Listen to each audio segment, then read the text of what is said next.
Get free tech advice for your business from O2 Gurus. Search O2 Business for more. Hey guys, welcome to Be Tech. It's Basil here, and it's finally Homido time. Apologies for the delay on this review. Before I jump into the review, check out our IKEA wireless charging competition video. If you just follow us on Instagram before the 27th of August, you could be in with a chance of winning one for yourself. All the details in the linked video. Right, back to the Homido headset. VR at home. It's a thing largely thanks to the likes of Google and Samsung. You've got Google Cardboard, which costs a few pounds, and it gives you a really nice gateway into virtual reality. Then you've got the Samsung Gear VR, in excess of £200 and device specific, so not particularly accessible. But what about the middle ground? A device that's device agnostic but still offers a better user experience than a piece of cardboard. Introducing the Homido VR headset. It's £60, is well put together and ships with an optional game controller too. Like Google Cardboard, it works across manufacturers and devices, be they Android or iOS. Optimized for devices with 5-inch displays or thereabouts, it's ideally suited to 1080p screens or higher. It also requires a phone with a gyroscope, but so long as all those checkboxes are ticked, you are good to go. Unlike Google Cardboard though, this is a full-blown headset. It has straps, it has lenses, and you don't need your hands to secure it in place. Specifically, the front of the headset features a slot in which you slide your smartphone. This is a hard plastic front piece, and getting the phone slotted in can feel a bit clumsy. It also slides in tightly. If used incorrectly, it could potentially scratch your precious smartphone. On the plus side, it is very secure, leaving your hands completely free, which is perfect for gamepad use. The front portion has a couple of dials, one to move the two lens elements closer together or further apart, and another to move them forward and back. The straps are almost identical in position to those on the Gear VR, one around the head and the other over the top.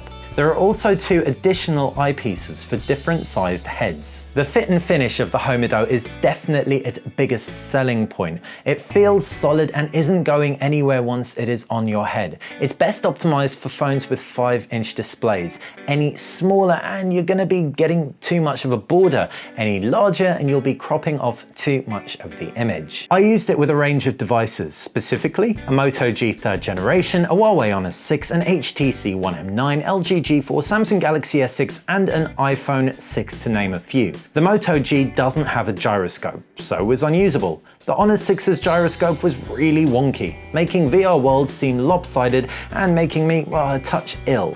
As for the G4 screen, it's too big. So the HTC One M9, the Galaxy S6 Edge and the iPhone 6 were easily the best fits. As a result, the quality of the image is entirely dependent upon your smartphone. This isn't surprising given the price of the Homido and the fact it's device agnostic, but at its best it still isn't quite as slick as the Samsung Gear VR. Irrespective, it's still better than Google Cardboard in virtually every respect. I say virtually every respect because Google Cardboard has a magnet. This acts as an input. The Homido, by contrast, does not. There's a small portion in front of your nose that you can slide your finger in to tap the screen, and while this works for general inputs, it feels really awkward. My advice would be to use a Homido with a gamepad.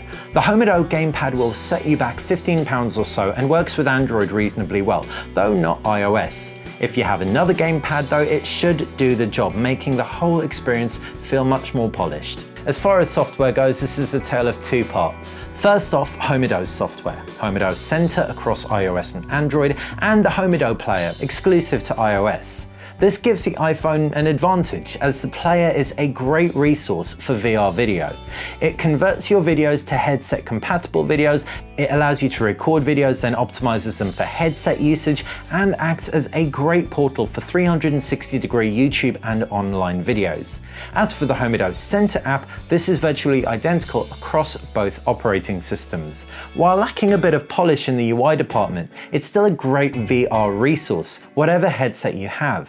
you can whittle down VR apps across a range of categories, from game controller compatible apps right through to 360-degree or 3D videos and photos. As for the apps and game selection, it's Google Cardboard compatible ones that work best with the Homido. The selection is similarly extensive across iOS and Android, though Android sports more Gamepad compatible apps. Whether you're after experiences, video viewers or games, there are a fair few. A handful stand out, though in truth most feel half-baked. As a result, you'll need to invest some time testing a bunch out. That's perfect for enthusiasts and geeks, anyone who wants to pick this up and tinker with it for hours on end. If you're looking to pick this up and get going pretty much with a refined VR experience off the bat, then you may well lose patience with the Homido. In that respect, the Samsung Gear VR and the Oculus VR experience, which more aggressively curates all the applications, is a much better performer. The other area that's a faff with the Homido is the fact you can't navigate apps with the headset on. You have to open a new app on the phone, wait for the split screen VR section, and then insert the phone into the headset.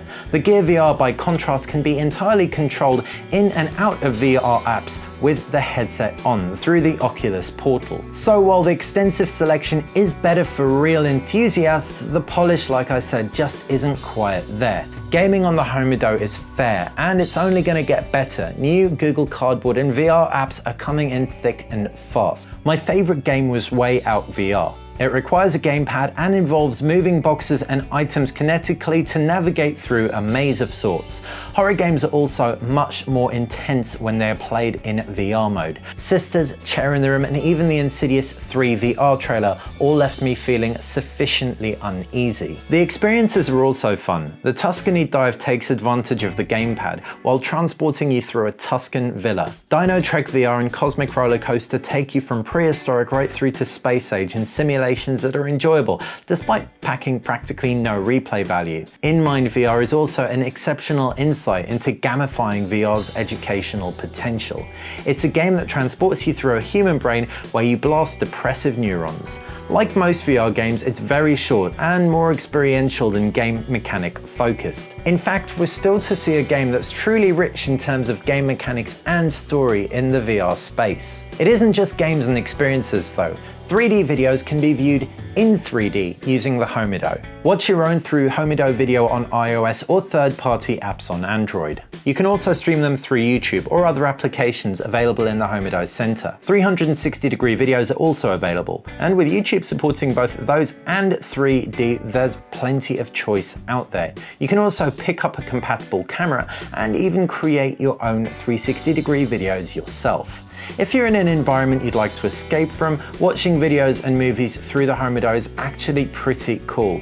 I watched Howl's Moving Castle on a plane, and sure, it made me look like an absolute muppet, but it made me also forget that I was sandwiched between two rather large people, much like myself, in economy class. So frankly, that's pretty priceless. If only there was Netflix VR support. In fact, I'm really looking forward to apps factoring in VR natively more.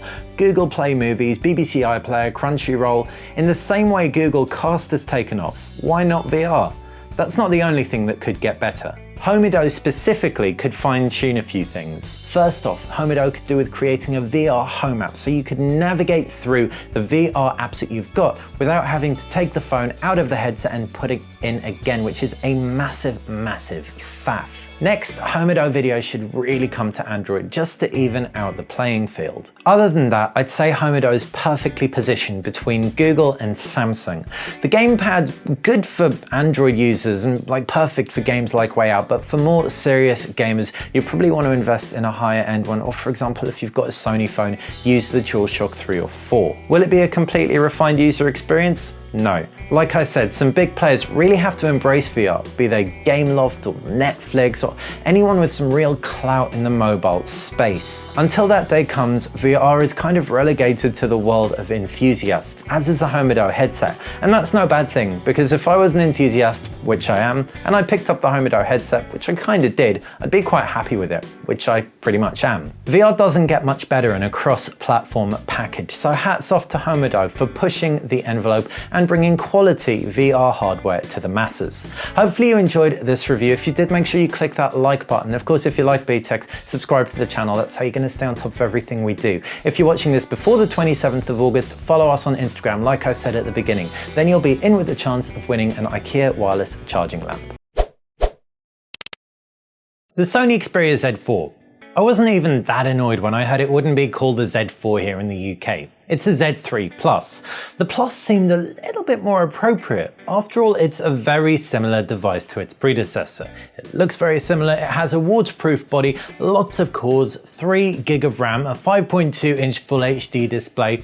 Sony Xperia Z3 Plus, pretty appropriate name. So what is new? It's a thinner phone with less flaps, more memory, and a new processor. That sounds great, right? Well, it should be great, and it's great for the most part, but there are some major shortcomings. We're going to start off with the design, and fortunately this is one area that Sony builds upon its successes. I love the Z3. Classical, sleek, pretty timeless. The Z3 Plus is better. Well, it's thinner